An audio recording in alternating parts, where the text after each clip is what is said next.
Fever हर साल ठंड शुरू होती है, विंटर सीज़न हर साल ही आता है, लेकिन हम ये देख रहे हैं कुछ सालों से कि पोल्यूशन का बहुत ज़ोर होने लगा है।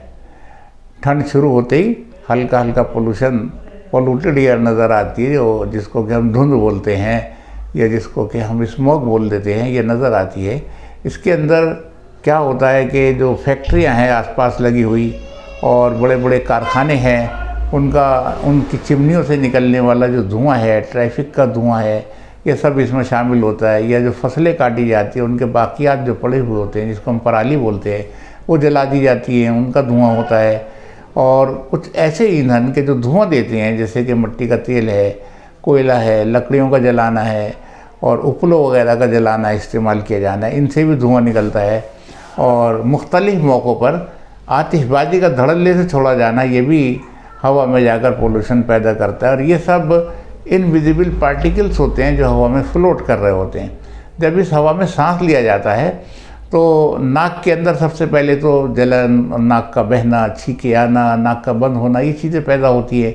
आँखों पर इसके असर क्या होता है कि आँखों में जलन होने लगती है, आँखों से पानी आने लगता है, इसे हम लैक्रिमेशन बोलते हैं। और यही जब नीचे की तरफ जाता है, गले की तरफ, तो गले में दर्द, जलन, गले में तकलीफ़ होने लगती है। और उसके साथ साथ फेफड़ों पर जब असर करता है तो बहुत शदीद किस्म की खांसी, और जिसको कि ड्राई कफ कहा जाता है। यही कहा जाता है कि भाई ये एलर्जन कोई ऐसे गए हैं जिसकी वजह से ये एलर्जिक कफ है, बहुत ज़बरदस्त है। इन परेशानियों का सामना होता है। इसके अलावा अगर आप गौर करें तो फेफड़ों के मरीज़ होते हैं, जिनको कहा जाता है कि ब्रोंकाइटिस का मरीज़ है, इसकी तो सांस की नालियों में वरम है। दमे का मरीज़ है, इनको दमे की शिकायत है, एलर्जी की वजह से इनकी सांस की नालियाँ सिकुड़ रही हैं, इनसे सांस नहीं ली जा रहा। या हार्ट के मरीज़ हैं जिन्हें ऑक्सीजन की ज़रूरत है। जब ये मरीज़ इस हवा में सांस लेते हैं, जब एक तंदुरुस्त आदमी के सांस लेने से उसका सांस फूलने लगता है, तो आप गौर कीजिए कि जो ब्रोंकाइटिस और दमे के मरीज़ हैं, इन पर क्या गुजरती होगी। जो हार्ट के मरीज़ हैं जिन्हें ऑक्सीजन चाहिए, उनकी तो लाइफ कम हो जाती है इस तरीके से, उनको ऑक्सीजन ना मिल के।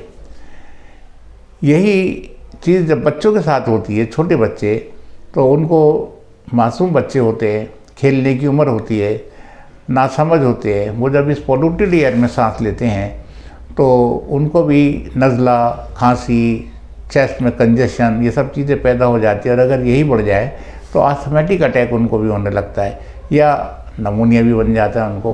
परेशान को उनकी जो सेहत है उसकी कंडीशन हो जाती है। तो इसलिए प्रदूषण से तो हमें हर हाल में बचना चाहिए। अब आप गौर करें तो ये एक तो फ़िज़ाई माहौलियाती चेंजेस होती है, इसको हम कहते हैं ना कि हवा के अंदर जो प्रदूषण पाया जा रहा है, एक तो ये है। दूसरा वाटर पोल्यूशन है, पानी भी पोल्यूटेड हो जाता है, तो उस पानी के इस्तेमाल से टाइफाइड होने का ख़तरा, लीवर डिजीज़ होने का ख़तरा, और मैदा आंतों की शिकायत, जैसे गैस्ट्रोएंटेराइटिस बोलते हैं, इसके होने का ख़तरा ये पैदा हो जाता है। और तीसरी चीज़ है, आज देख रहे होंगे कि आजकल दिमागी शिकायत लोगों को बहुत है। एंग्जाइटी है, एंग्शियस रह रहे हैं, इसको बोलते हैं, जहनी दबाव की शिकायत है, नींद नहीं आ रही, इंसोम्निया की शिकायत है। तो नॉइज़ पोल्यूशन इन मरीज़ों के लिए जहर होता है बिल्कुल।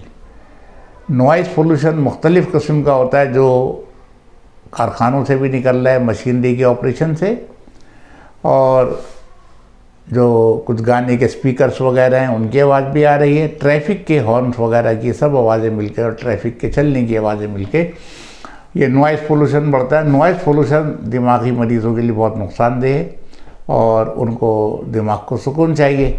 उनको अनवांटेड जो नॉइज़ और ये शोरगुल उनके कानों में आता है तो उनको इससे तकलीफ़ होती है।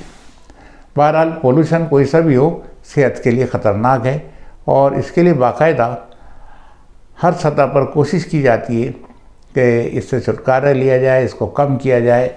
लेकिन हर साल होती है कोशिश, लेकिन अगले साल जब भी आते हैं ऐसा ही होता है। पहले हमने अपने बचपन में देखा था कि भाई हाँ, जो आतिशफशा पहाड़ है, वोल्केनो जो है, वहाँ आग निकल रही है, उसकी राख हवा में उड़ रही है, तो हल्का सा तब्दीली आया करती थी।